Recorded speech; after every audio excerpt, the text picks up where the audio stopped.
श्री शिवाय नमस्तुभ्यम। हर हर महादेव। पंडित प्रदीप जी मिश्रा द्वारा श्री शिव महापुराण कथा महाकुंभ के अवसर पर प्रयागराज उत्तर प्रदेश में शुरू हो गई। ये 7 दिवसीय शिव महापुराण कथा है जो 10 फरवरी से लेकर 16 फरवरी 2025 तक चलेगी। कथा का समय है दोपहर को 1 बजे से लेकर शाम को 4 बजे तक। कथा आस्था टीवी और यूट्यूब चैनल के माध्यम से लाइव देखी जा सकती है। आज 12 फरवरी 2025 तीसरे दिन की कथा पूर्ण हो चुकी है। कथा में गुरुजी ने कुल मिलाकर 17 उपाय पत्र और उपयोगी जानकारियां दी है। सभी की जानकारी आपको इस वीडियो के माध्यम से प्राप्त होगी। यदि किसी कारणवश आप आज की कथा नहीं सुन पाए हो तो पूरी कथा का रस तत्व आपको एक छोटे से वीडियो के माध्यम से प्राप्त होगा। और उससे पहले कल हमने आपसे एक प्रश्न किया था, महादेव की सबसे छोटी पुत्री का क्या नाम है? सही आंसर है ऑप्शन है अशोक सुंदरी। आइए शुरू करते हैं। कथा शुरू करते ही गुरुजी ने कहा, सभी को माघ माह की पूर्णिमा की बहुत बहुत शुभकामनाएं। इतना बड़ा अवसर है, सभी को इस महाकुंभ में स्नान करने का लाभ प्राप्त हो रहा है और उसके लिए साथ ही साथ सभी को माघ माह की पूर्णिमा की शुभकामनाएं। बढ़ते हैं कथा की दूसरी विशेष जानकारी की ओर। गुरुजी ने कहा, यहाँ पर आप सभी स्नान करने आ रहे हैं और जैसा कि आप सभी को पता है, मृत्यु लोक के भगवान देवाधिदेव महादेव है और जब सारे विधायक, सांसद, मुख्यमंत्री, प्रधानमंत्री सब इस महाकुंभ में स्नान करने आ रहे हैं, आप और हम सभी स्नान करने जा रहे हैं, तो हमारा भी विश्वास कहता है कि इस महाकुंभ के अवसर पर इस महाकुंभ में महादेव भी जरूर स्नान करने आएंगे। बढ़ते हैं कथा की तीसरी विशेष जानकारी की ओर। गुरुजी ने कहा, भोलेनाथ माता पार्वती से कहते हैं कि लोग सोचते हैं कि मैं स्वयं के स्वरूप में उनके सामने आऊंगा, बल्कि ऐसा नहीं है। बढ़ते हैं कथा की चौथी विशेष जानकारी की ओर। गुरुजी ने कहा, महाकुंभ के बारे में अपशब्द बोलने से पहले, मन गंदा करने से पहले आपको कई बार सोचना चाहिए। ऐसा भूलकर भी आपको नहीं करना चाहिए। महाकुंभ को लेकर गलत ख्याल आपके मन में बिल्कुल भी नहीं आना चाहिए। बढ़ते कथा की पांचवी विशेष जानकारी की ओर। गुरुजी ने कहा, 3 चीजें हमेशा आप याद रखना, काम, नाम और राम।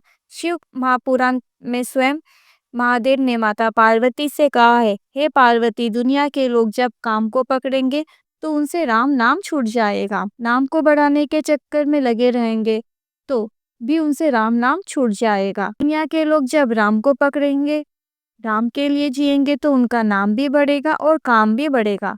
बढ़ते हैं कथा की छठी विशेष जानकारी की ओर। गुरुजी ने कहा, तुम्हारा सबसे अच्छा नाम क्या है? जब तुम शिव मंदिर में जाकर जल चढ़ाते हो, पूजन अर्चन करते हो और जब लोग तुम्हें कहते हैं कि ये शिव भक्त है, तो खुश हो जाना चाहिए, क्योंकि ये काफी अच्छी बात है। आपको बस ये समझ लेना है कि इस शरीर का मालिक शिव बन गए हैं। अगर आपको कोई शिव भक्त कह रहा है तो इससे अच्छी और कोई बात नहीं हो सकती। बढ़ते हैं कथा की सातवीं विशेष जानकारी की ओर। गुरुजी ने कहा, आज एक छोटे से बच्चे ने हमसे प्रश्न किया कि चलते फिरते अगर हम भगवान का नाम ले तो क्या भगवान उसे स्वीकार करते हैं? तो गुरुजी ने कहा कि किसी भी क्षण, किसी भी स्थिति, किसी भी परिस्थिति में लिया गया भगवान का नाम, जाप, मंत्र जाप जो भी होता है वो सभी भगवान स्वीकार करते हैं। बढ़ते कथा की आठवीं विशेष जानकारी की ओर। गुरुजी ने कहा, अगर आपको सेवा करने का मौका मिल रहा है, किसी मंदिर में साफ सफाई करने का मौका मिल रहा है, आपने साफ सफाई की है, ऐसे में आपको भगवान को बहुत बहुत धन्यवाद देना चाहिए कि भगवान ने आपको मुझे इस योग्य बनाया कि मैं आपके मंदिर में साफ सफाई कर सकूं। बढ़ते हैं कथा की 9वीं विशेष जानकारी की ओर। पूजा वर्मा जी पत्र लेकर आई। पिताजी की तबीयत खराब हुई, पता चला उन्हें ब्रेन हेमरेज हो गया है। डॉक्टर ने ऑपरेशन का बोल दिया। हम पैसे की व्यवस्था में लग गए। 5 दिन ही बचे थे। 5 दिन का समय डॉक्टर ने दिया था। शिव मंदिर में जाकर साफ सफाई कर देते, जल चढ़ा देते, बेलपत्र चढ़ा देते, पिताजी को दे देते और एक बेलपत्र उनके बिस्तर के पास रख देते। 5 दिन बाद ऑपरेशन के लिए जब हम गए तो फिर MRI हुई और डॉक्टर ने कह दिया कि ऑपरेशन की आवश्यकता नहीं है, दवाइयाँ से ठीक हो जाएंगे। इसी का आभार व्यक्त करने कथा पंडाल में आए हैं। बढ़ते कथा की 10वीं विशेष जानकारी की ओर। गुरुजी ने कहा, सत्संग और भगवान की कथा जो दिल से सुनता है उसे दर्शन देने भगवान एक न एक दिन जरूर आते हैं। बढ़ते कथा की 11वीं विशेष जानकारी की ओर। गुरुजी ने कहा, मौसी का दिल बहुत बड़ा होता है। माँ जितना सामान रखकर मौसी के घर में भेजती है, मौसी उससे 2 गुना सामान ज्यादा देकर वापस घर भेजती है। बढ़ते कथा की 12वीं विशेष जानकारी की ओर। बीना जी पत्र लेकर आई। 2019 से मेरा बेटा नौकरी की तैयारी कर रहा था। उसकी नौकरी नहीं लग रही थी। चिड़चिड़ा भी हो गया था, उदास रहने लगा। मैंने आपकी कथा सुनी और बेटे को भी 4 गुना अधिक मेहनत करने को कहा। बेटे ने 4 गुना अधिक मेहनत की।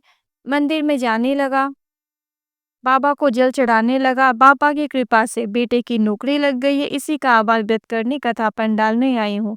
बढ़ते कथा की 13वीं विशेष जानकारी की ओर। कुसुम जी पत्र लेकर आई।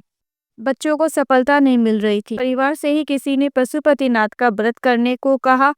मेरे दोनों बेटे ने पशुपतिनाथ का व्रत किया।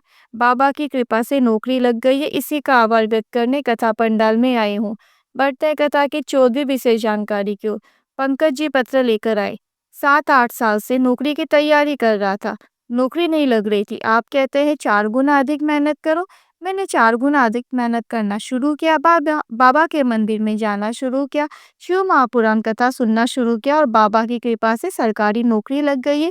इसी का आभार व्यक्त करने कथा पंडाल में आया हूँ। बढ़ते कथा की 15वीं विशेष जानकारी की ओर। नीलम जी पत्र लेकर आई। बेटी की सरकारी नौकरी की तैयारी कर रही थी, पर उसकी नौकरी नहीं लग रही थी।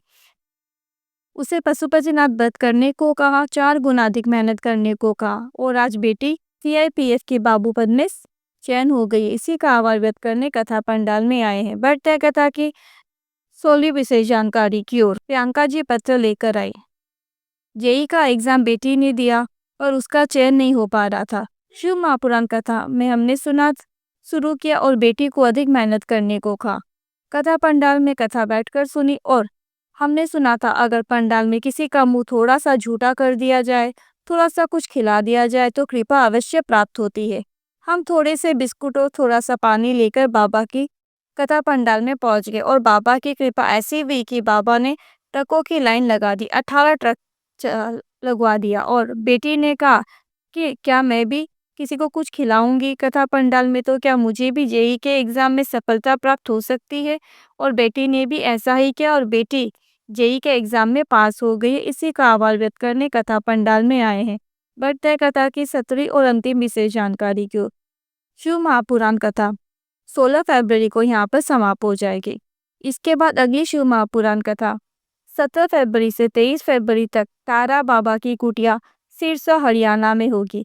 इसके बाद अगली शिव महापुराण कथा 25 फरवरी से लेकर 3 मार्च तक रुद्राक्ष महोत्सव सीहोर कुबरेश्वर धाम में होगा। कथा का समय रहेगा दोपहर को 1 बजे से लेकर शाम को 4 बजे तक। रुद्राक्ष को आमंत्रित किया जाएगा और साथ साथ कथा भी होगी 7 दिन तक। मेरे द्वारा दी गई जानकारी जरा भी हेल्पफुल लगी हो, जरा भी उपयोगी लगी हो तो वीडियो अधिक से अधिक लोगों के साथ शेयर करें। वीडियो को पूरा देखने के लिए बहुत बहुत थैंक यू। अब यहाँ तक आए हो तो कमेंट में महादेव का कोई सा भी प्यारा सा नाम जरूर लिखे।